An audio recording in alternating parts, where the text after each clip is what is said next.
করেন তিনি। হ্যাঁ, তারা যখন ক্ষমতায় ছিলেন, আহারে এদেশের শ্রেষ্ঠ সন্তান আলী উলামাকে তারা কত বেইজ্জত করেছে। পায়ে বেড়ি দিয়ে, হাতে হ্যান্ডকাপ দিয়ে জেল থেকে ওই জেলে, জেল থেকে কোর্টে তারা টানাটানি করেছে, তাদেরকে খুন করেছেন, গুম করেছেন। দেশপ্রেমিক বিভিন্ন দলের মানুষকে তারা খুন গুম করেছেন, সাধারণ মানুষকে খুন গুম করেছেন। শেষ পর্যন্ত আমাদের যুবক যুবতী কলিজার টুকরা সন্তানদেরকে হাতুড়ি বাহিনী পাঠিয়ে গুলি চালিয়ে তারা খুন করেছে। আমাদের মেয়েদেরকে তারা ছাড় দেয়নি। তারা আবার ফিরে আসবে। কেউ কেউ বলেন আগামী নির্বাচনে তারা অংশগ্রহণ করতে পারবে কিনা। নির্বাচন কার জন্য? নির্বাচন তাদের জন্য যারা মানুষকে সম্মান করে। নির্বাচন তাদের জন্য যারা দেশবাসীকে ভালোবাসে। নির্বাচন তাদের জন্য যাদের কাছে দেশের প্রতি ইঞ্চি জমি আমানত। এ বিশ্বাস আস্থা যাদের নয়, নির্বাচন তাদের কপালে নয়। এরা তিনটি নির্বাচন অবৈধভাবে ক্ষমতায় থাকার সময় কি তাণ্ডব চালিয়েছে, আমরা কি ভুলে গিয়েছি? যারা নির্বাচনেই বিশ্বাস করে না, তাদের আবার কিসের নির্বাচন? আগামীতে আমরা চাই জরুরি, অতি জরুরি সংস্কারগুলো সাধন করে বর্তমান সরকার একটা সুষ্ঠু নির্বাচন দিয়ে তারা যার যার জায়গায় চলে যায়। এই নির্বাচনে জনগণ যাকে ভালোবাসবে, যার উপরে আস্থা রাখতে পারবে, যাদেরকে দেশের দায়িত্বটা দিলে তারা দেশের মানুষকে সম্মান করবেন, ভালোবাসবেন। দেশের মানুষের আমানত শ্বশুর বাড়ির নিয়ামত মনে করবেন না।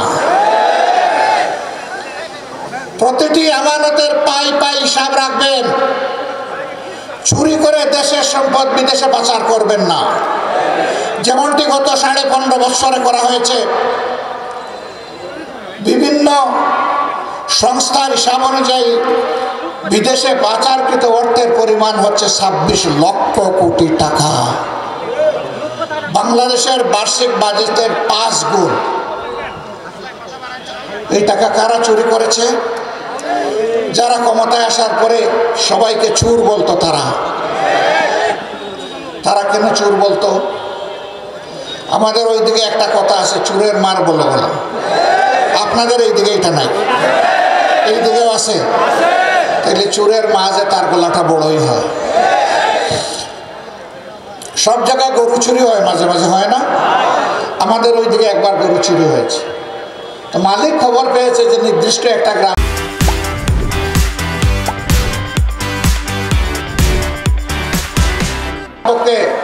60,000 গ্রামের জন্য যদি আমরা ধরে নেই যে 2.5-3 কোটি বা 5 কোটি ঘর আছে, তাইলে 5 কোটি তালা আমরা কিনে রেখেছি। যেদিন এই দলগুলা ক্ষমতায় যাবে, পুরুষদেরকে বাইরে এনে মহিলাদেরকে তালা মেরে করে রেখে দেওয়া হবে। ভাবটা এইরকম। আমাদের ঘরে মা বোন নাই, আমাদের মা বোনেরা লেখাপড়া করে না, তারা রাষ্ট্রের পেশাগত দায়িত্ব পালন করে না। আলহামদুলিল্লাহ, সেই সমাজেও গর্বের সাথে, নিরাপত্তার সাথে তারা দায়িত্ব পালন করবেন ইনশাআল্লাহ। হ্যাঁ, ঘর থেকে এখন মেয়েরা বের হলে মা বাপের বুক দুরু দুরু কাঁপে। সেই দিন কোনো জালিমের চোখ আমার একটা মেয়ের দিকেও তুলে তাকানোর চেষ্টা করবেন আমরা আশা করি। রাষ্ট্র তার ওই জালিম চোখ উপড়ে ফেলবে ওই রকম যদি তাকায়।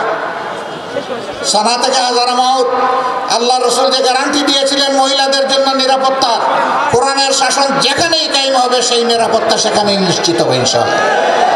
এই মাটি কোন ধর্মের এটা বড় কথা না, তিনি একজন মা, এটাই তার পরিচয়, এটাই তার গর্বের সাইনবোর্ড, এটাই তার পোস্টার। এটা নিয়েই তিনি নিরাপদে সমাজে ঘরে থাকবেন, বাইরে বের হবেন, কর্মস্থলে দায়িত্ব পালন করবেন। আমরা আমাদের সন্তানদেরকে যে শিক্ষা দেব, এই শিক্ষা এমন শিক্ষা হবে না যে এই শিক্ষা শেষে এক টুকরা বেহুদা কাগজ নিয়ে বের হয়ে আজকে এই অফিস, কালকে ওই অফিস, আজকে কালুর দরবারে, কালকে মামার দরবারে ঘোরাঘুরি করবে, একটা কাঙ্ক্ষিত চাকরি তার কপালে জুটবে না, এমন শিক্ষা আমরা চাই না। সেই শিক্ষা হাতে নিয়ে তারা বের হবে, যেই শিক্ষায় থাকবে মমত্ববোধ, দেশত্ববোধ, মানুষের প্রতি প্রেম, ভালোবাসা, শ্রদ্ধা, যেই শিক্ষা মানুষকে মানুষ হতে শেখাবে এবং দুনিয়ার উন্নত বিজ্ঞান প্রযুক্তি হিকমত তার হৃদয়ের গভীরে স্থান পাবে, সেই উন্নত শিক্ষা হাতে নিয়ে বের হওয়ার আগেই তার হাতে কাজ, উপযুক্ত কাজ পৌঁছে যাবে ইনশাআল্লাহ। আমরা যুবকদের হাতকে দেশ গড়ার কারিগরের হাতে পরিণত করব ইনশাআল্লাহ। সেই দিনের অপেক্ষায় আমরা আছি। প্রিয় দেশবাসী, এই দায়িত্ব পালন করার জন্য বাংলাদেশ জামাতে ইসলামের কর্মীরা আজকে আপনাদের পাশে দাঁড়িয়ে প্রস্তুত। আমাদের লক্ষ লক্ষ কর্মী আজকে আওয়াজ তুলে বলছে, জীবন দেব কিন্তু দেশের স্বাধীনতা সার্বভৌমত্ব কোথাও বিক্রি হতে আর দেব না। আমরা বিদেশে বন্ধু চাই, কোনো প্রভু চাই না। আমরা সমমর্যাদার ভিত্তিতে সকলের সাথে বৈদেশিক সম্পর্ক রক্ষা করব, কারো লাল চোখের দিকে আর আমরা তাকাবো না, এবং আমাদের দিকে কেউ লাল চোখ তুলে তাকাক সেইটাও আমরা বরদাস্ত করব না। আমরা পিণ্ডির হাত থেকে মুক্ত হয়েছি অন্য কোনো জায়গায় বন্দী হওয়ার জন্য নয়, বরঞ্চ সত্যিকারের একটা স্বাধীন দেশের নাগরিক হওয়ার জন্য। বাংলাদেশ জামাতে ইসলামী সেই বৈষম্যহীন মানবিক সাম্যের বাংলাদেশ গড়তে চায়। এটাকে আপনারা সবাই চান? বুঝে শুনে বলতেছেন চান? মনে রাখবেন, এটা এমনি এমনি আসবে না, তার জন্য আরো অনেক লড়াই করতে হবে। এই জন্য আমাদের সন্তানেরা যথার্থ স্লোগান দিচ্ছে, আবু সাইদ মুক্ত, শেষ হয়নি যুদ্ধ। মুগ্ধ এবং আবু সাইদের রক্তকে স্মরণ করে, জীবনকে স্মরণ করে, শাহাদতকে স্মরণ করে তারা যে স্লোগান দিচ্ছে, এটাই যথার্থ স্লোগান।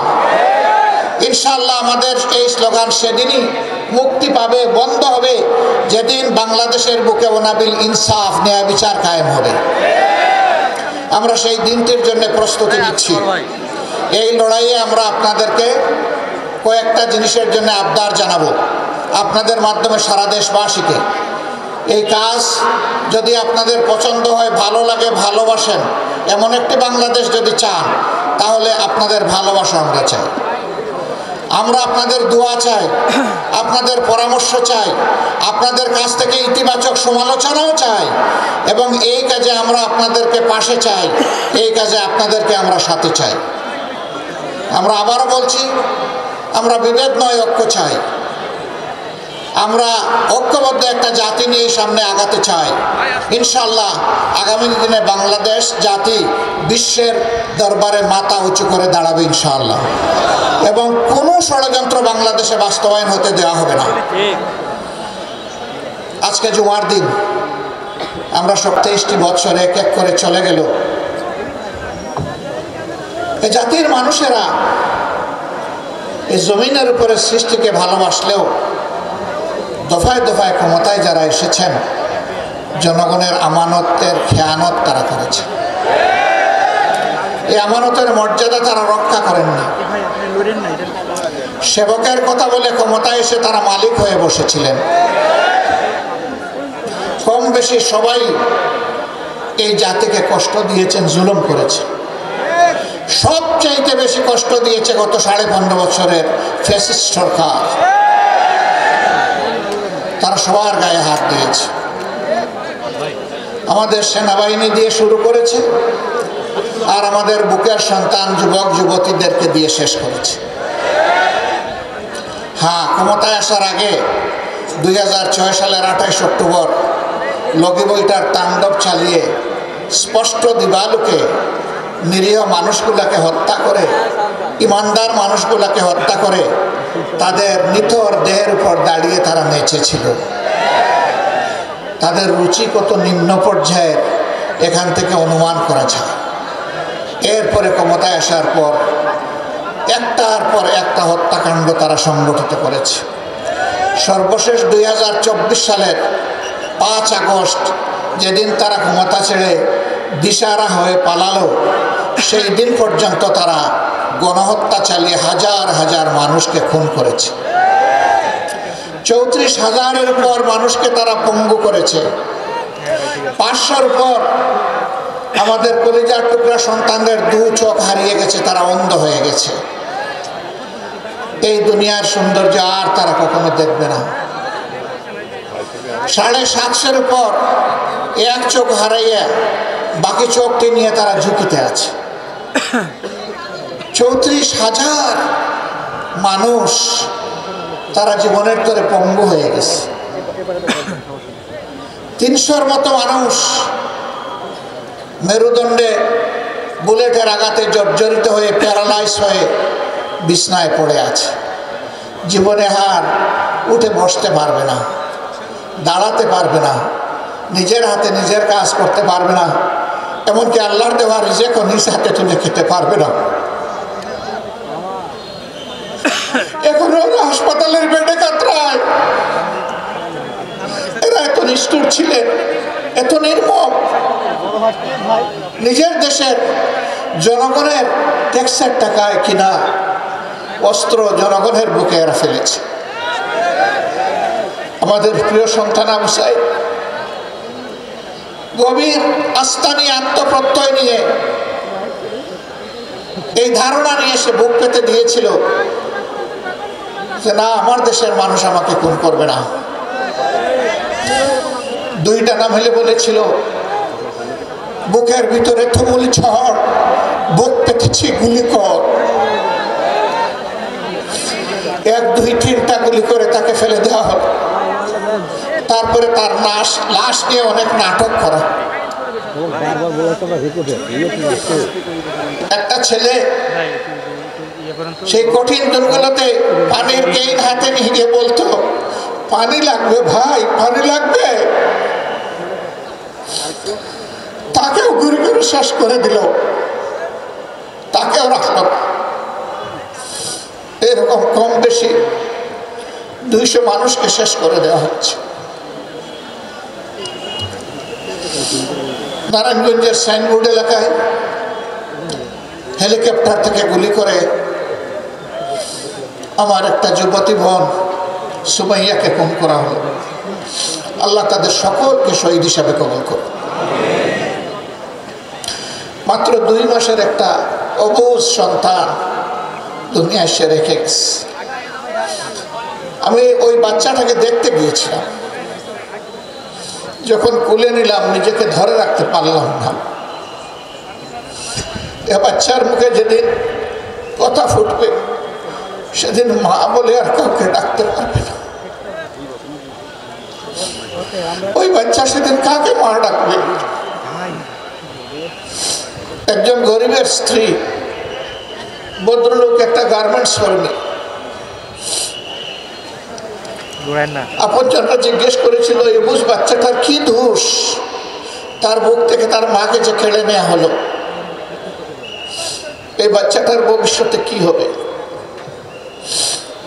আমি বলেছিলাম এই জাতির কাছে এই বাচ্চাটি হচ্ছে আমানত, আর আমরা বাংলাদেশ জামাত ইসলামের পক্ষ থেকে এই বাচ্চাটা সেই আমানতের দায়িত্ব পালন করতে চাই।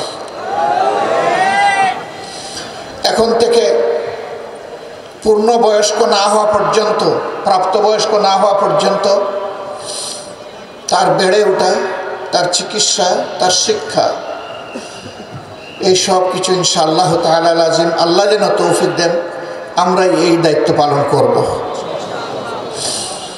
এ পরিবারের কাছে অনেকে, কোনো ইঞ্জিনিয়ারিং ইউনিভার্সিটিও নাই, এখানে কোনো পাবলিক ইউনিভার্সিটি নাই, এখানে কোনো ইঞ্জিনিয়ারিং কলেজ নাই, মেডিকেল কলেজ নাই। আগেই বলেছেন, কেন নাটোর জেলাকে কোনো অপরাধ করেছে? বহু জেলায় একাধিক প্রতিষ্ঠান থাকলে নাটোর জেলায় এর একটাও কি পাওয়ার কোনো অধিকার রাখে না? আমরা বর্তমান সরকারের কাছে বলতে চাই যে আপনারা কমপক্ষে একটা দিয়ে শুভ সূচনা করেন। অগ্রাধিকার ব্যাপারে কমপক্ষে একটা দিন, একটা দিয়ে সূচনা হোক। পর্যায়ক্রমে সকল জায়গায় যেন সুষম উন্নয়ন হয় এবং উন্নয়নের সুফল যেন সকল এলাকা সমানভাবে পায়, নাটোর যেন আর বঞ্চিত না থাকে। আমরা কথা দিচ্ছি, আল্লাহ যদি এই দেশবাসীর দায়িত্ব আমাদের হাতে দেন, ইনশাল্লাহ আপনাদের আর কোনো দাবি তুলতে হবে না। দাবি তো আমি আপনাদের পক্ষে তুলে গেলাম, এটা আমাদের দায়িত্ব হবে আপনাদের এই অধিকার আপনাদের হাতে তুলে দেওয়া। আর যদি অন্য কারো হাতে দেশের দায়িত্ব যায় এবং দেখি যে এই দাবি বাস্তবায়ন হয়নি, তাহলে আপনারা যে আওয়াজ তুলবেন সেই আওয়াজের হাতে, আপনাদের হাতের হাতে আমাদেরও হাত উঠবে, আওয়াজও চলবে ইনশাআল্লাহ। আমরা আপনাদের সাথে থেকে অধিকার আদায়ের জন্য লড়াইয়ে অংশগ্রহণ করবো ইনশাআল্লাহ। আল্লাহ আপনাদের সকলকে কল্যাণ দান করুন।